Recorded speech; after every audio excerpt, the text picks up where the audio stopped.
Welcome back.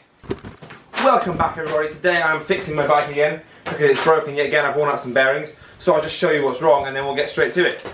So I would have been doing this earlier on in the week, but I was waiting for tools from Bearing Pro Tools. I'm just going to check that that's what they're called, not Bearing Tools Pro. Yeah, Bearing Pro Tools. So basically, I was waiting for these extractors for my bearings. So this is a 10mm extractor, that's an 8mm extractor which I don't need today, but I might need in the future if I'm doing my shock ever again. Put that one to the side.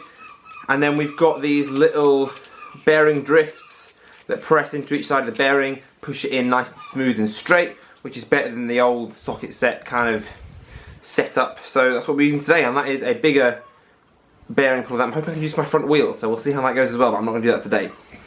First of all, I'll try to show you the wobble and then get the bike taken apart. It's really hard to see, I'm not sure you'll be able to see it, but basically this bit here is moving up and down separately from the frame because the bearing in there has decided just to die. So we're going to replace it, let's go.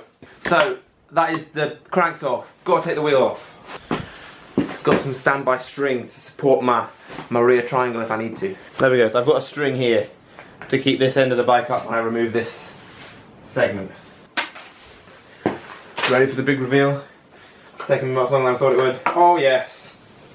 One frame segment out and free. So, yeah, as you can see, the frame's all in fine condition, that bit's all good, that bit's all good. Bit greasy, but we'll sort that. So it must be that these bearings are just giving up on being bearings. So we've got to get them out and then get new ones in. Hopefully the frame wobble will be fixed, because otherwise I'm going to be very upset and it's going to be an expensive waste of time. Okay, so here's the tool. I'm going to restart this. Right, so it looks a bit like this. Nice beautiful tool. This bit here expands so it like goes over this flange. So you poke in the bearing like this and then you kind of tighten it up. And then you're going to need to get some tools. I'm going to try and find like this. Ta-da! And then it's going to expand and then pull the bearing out, but I'm going to go find some tools, so I will be back with you very shortly. Okay, I've got the tools we need. We've got this spanner here, which is a 1/2 inch, which should fit, and then I've got an adjustable. If anyone wants to know what this is, comment below. I don't have any idea. So let's get this tightened and then we'll try and get this out. Zoom in a bit so you can see a bit clearer. So there you go, so we've got it in nice and tight, so we're going to use this one here to just hold on to that and then tighten this one up.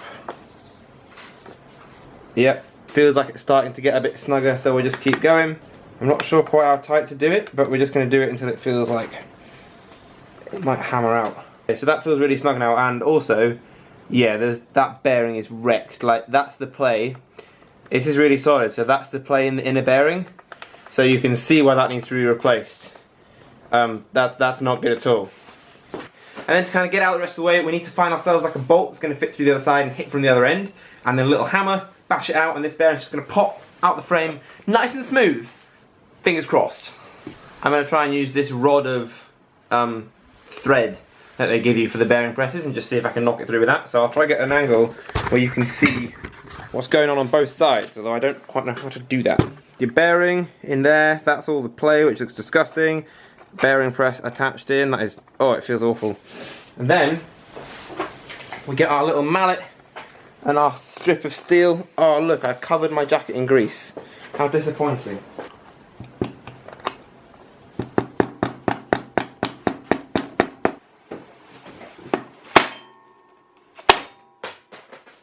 I popped out the puller but not the bearing. This could be harder than I thought.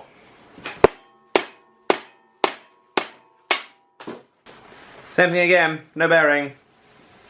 Yay. Maybe some WD-40?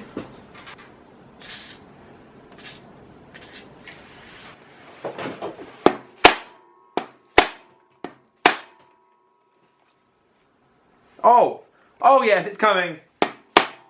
Yes! She's out! Whoop, whoop, whoop, whoop. Look at that! We got her. Apparently a little bit of WD-40 and a lot of elbow grease is the key, but bearings out. Time to get the other side and then we'll get the new ones pressed in. I'm pretty happy that we got that. That was taking a lot longer than I wanted it to. Bit of a wheel. And then the key seems to be just to tighten this as much as you possibly can. I don't know if that's like the the advice that a company would give you, but it's the advice that I'm going to give you. Right, okay, so get that in there nice and firm and then just tighten it up literally as much as you can. That has no chance of popping out. It's quite hard actually to tighten on the bike. Like there's not much space. Right, there you go. See that? Jammed in as hard as I can get it.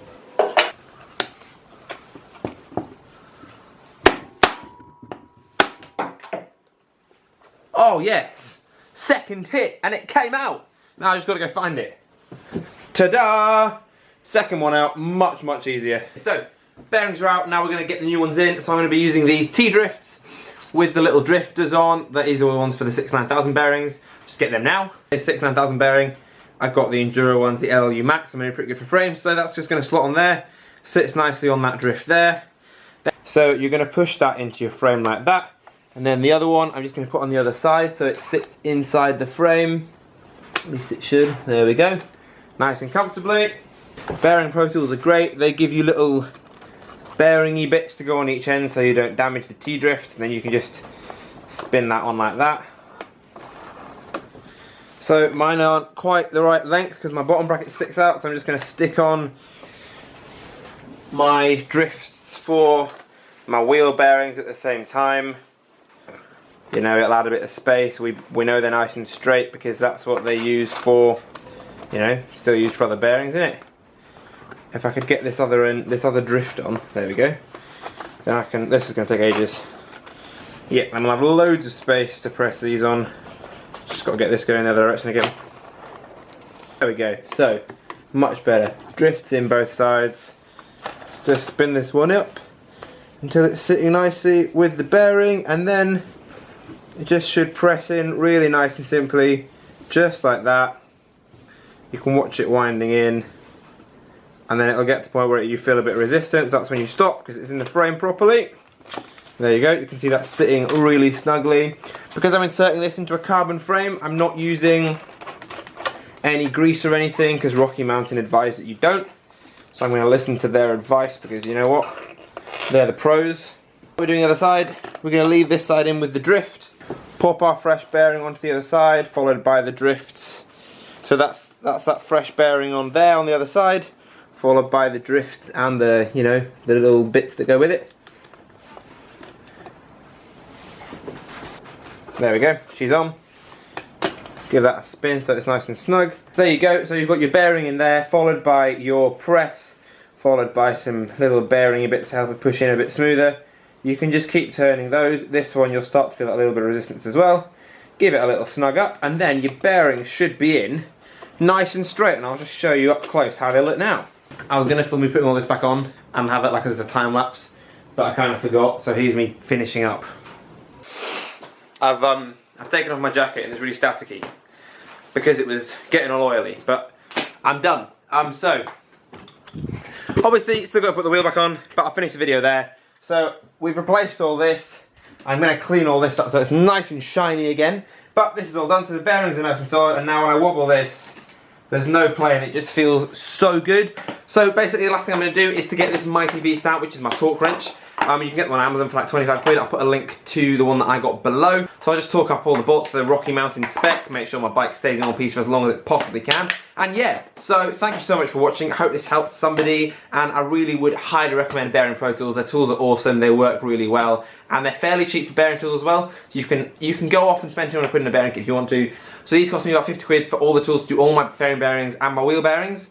So I'll put a link down below to them, and I'll also put Jack's discount code in the comments as well, so you can use that if you want 10% off your order, I think until the end of April, which is pretty wicked. So yeah, thank you so much for watching. If there's any maintenance videos you want to see, or just other ride footage you want to see, please drop it in the comments below and I will be happy to oblige. So yeah, see you in the next one.